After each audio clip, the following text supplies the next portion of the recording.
In the back of your mind, you know you have an assignment or report due any minute now. But you find it much easier to waste hours mindlessly scrolling through social media. To finish the task at hand is the moral thing to do. And you also know that you will benefit from a job well done.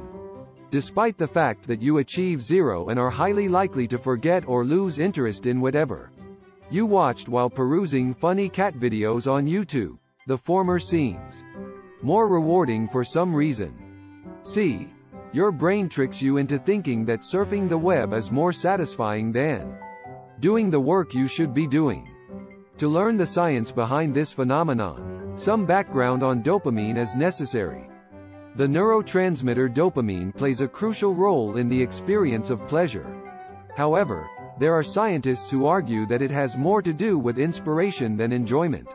Prior to carrying out the action in question, the transmitter sends a signal to the brain indicating the presence of an expectation of a reward for the action. It's possible that absolutely nothing interesting is happening right now. However, it's the hope that something will that keeps you going. However, these short-term expectations of a payoff are often absent when it comes to activities such as exercise or work. When faced with a choice between instant gratification and, say, getting up and going to work, or going for a jog first thing in the morning, most of us will opt for the former. According to research, there are ways to stimulate your dopamine system and compel yourself to take on tasks you might otherwise avoid.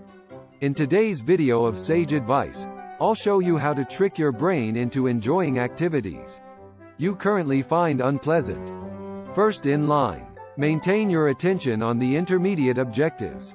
Having a series of massive objectives to complete can be extremely demanding of your time and energy. For this and other reasons, many of us prefer to put off our work until later.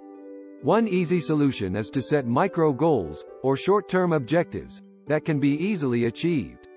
This will help you avoid becoming overwhelmed by the sheer size of your original goal and instead encourage you to focus on the smaller, more manageable steps that must be taken to reach it. If you have a major presentation due next week, for instance, setting a deadline like that can be quite stressful. For tasks as daunting as making a PowerPoint presentation and giving it to a large audience, it can be helpful to think of them as building blocks. If you give yourself 2 days to do in-depth research on a topic, 3 days to plan out your presentation, and fill in the slides, and then 2 days to practice, you'll feel more accomplished and motivated by the end of the week. In addition, if you really want to boost your sense of accomplishment, set up a reward system in which you give yourself a small treat after completing each step. Make a special meditation time. Number 2. Have you ever felt frantic and anxious after a long session on Twitter or TikTok, even though the rest of your day has been peaceful and/or productive? There's a scientific explanation for this. Although mindless social media browsing may appear harmless at first, it's important to remember that our minds are like sponges, soaking up irrelevant details from the internet that can later distract us from our real-world tasks. It's impossible for us to distinguish our original ideas from the influences of others. This is where the benefits of meditation and mindful living come in. You can observe your inner monologue without becoming emotionally invested in any one idea. This is the most important part that most people overlook. But it can be used to filter out distractions and waste. You see, mindfulness is a technique for restoring equilibrium to your system after a sudden shock. Like watching a sad puppy video on YouTube. If you want to stop letting your thoughts control you and start using them as a tool again, don't forget to give yourself time at the beginning and end of each day to disconnect from the internet. Third, challenge yourself by doing something you normally wouldn't. Did you know that our minds are hardwired to seek solace? On the other hand, you may already be aware that this can backfire on you. Let's say, for instance, that you've built your self-concept around being overweight and sedentary for the better part of a decade, even though you know deep down that you want to exercise and lose weight. When we realize this, we get stuck in a painful cycle of wanting to change, but at the same time staying exactly where we were before. Your mind associates that with discomfort and pain, and your mind will do everything in its power to dissuade you from hitting the gym. You may not like hearing this, but I have some good news that I want to share with you. Both you and I can tell our brain to be quiet if we choose to. The key is to push yourself a little bit every day. If you've never exercised before, start with YouTube videos at home. It may be a shock to your system, but you're transforming into a better you. Next, join a gym, even if you just use the treadmill in the back corner. Finally, hire a trainer.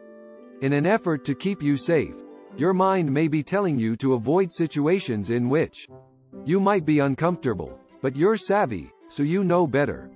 And so, resist letting it rule your life. To reach one's full potential, one must occasionally step outside of his or her established routine. Gradually shock your body until it realizes that it can handle the change. You'll be enjoying life on the edge of your comfort zone before you know it. Consider the opportunity cost as point number 4. When you try to do something outside of your comfort zone, your brain will come up with all kinds of excuses to keep you from doing it. How can you overcome this? By remembering the price you'd have to pay if you did nothing. Take a good, hard look at yourself in the mirror and ask yourself if you're okay with living the rest of your life with your current appearance or one that's even less healthy. If I asked you, I think you'd say no. The next time you feel like skipping the gym because you're scared you'll lose your footing on the treadmill, ask yourself if putting on weight is really worth it. Almost certainly, your answer will be negative. Just imagine how much worse things could get if you don't do something about it today. Do you really want to be in the same body, crying, hoping for the same miracle, for the next decade? Probably not the 5th physical activity. Let this be the last time you hear me mention working out. It's the last one, I promise. Discuss physical activity. Having said that, it's important to note that physical exercise has many benefits for the mind. Learning and memory are facilitated by this enhancement of motor skills in the brain. Furthermore, there is evidence from scientific studies that exercise causes the brain to produce chemicals that boost our mood. Aerobic exercise, even if only performed for 20 minutes, has been shown to increase motivation by controlling dopamine levels in the brain. Because of the boost in activity, more blood is being delivered to the brain, which fosters its development. That's why exercise boosts your energy and makes it easier to concentrate afterward. Check out my exercise video, which has over 7 million views, for more information. Any kind of physical activity, from walking to jogging to Pilates to hiking, is beneficial to your mental health. If you want to feel great all day long, try starting each morning with a 15-minute workout. Tip number 6. Get a good night's rest. Everyone knows we should be sleeping for a minimum of 8 hours every night. Lack of sleep has been linked to decreased levels of the neurotransmitter dopamine, which can lead to a lack of drive during the day. People who don't get enough sleep are also more likely to react negatively the following day to any negative emotions they may have been experiencing. This shift in mood and motivation reduces your ability to get things done. When you sleep, your brain works to organize your memories, form new connections, and eliminate waste products. However, these benefits are not limited to a full night's rest. Instead, a nap in the afternoon can give you a boost of energy that is roughly equivalent to 1 extra hour of sleep. To rephrase, if you aren't feeling alert or motivated, look into your sleeping patterns and put them first. You'll notice a difference almost immediately. I'm curious as to whether or not you've ever listened to a compilation of Mozart's greatest concertos while you worked. Yes, I certainly have, and I've done so numerous times. It has been proven through studies that listening to music can help combat the mental fatigue that comes from repeating the same tasks over and over again. Listening to music, on the other hand, provides a mental boost by distracting you from your day-to-day concerns. There are certain genres of music, such as EDM, that can significantly distract us from our tired state of mind. And it's a classic. The moral of the story is to find a playlist, put it on shuffle, and get a ton done. Although you may not have the option of doing so, try switching up your surroundings at work. Tip number 8.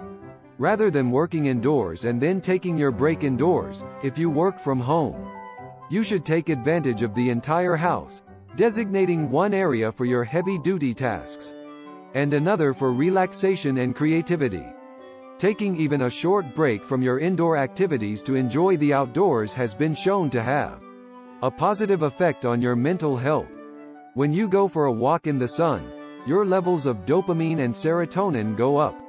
You shouldn't eat lunch at your desk, but rather somewhere else, preferably outside, where you can get some fresh air or perhaps a separate, cozy corner of your workspace.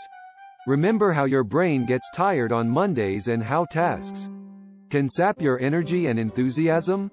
Well, the same goes for your workspace, so try to make it as pleasant as possible and take frequent breaks, preferably in nature. Instead of struggling against your brain's natural tendency to rewire and reprogram the way it perceives things, you can make progress on challenging tasks by actively training your brain to think in new ways.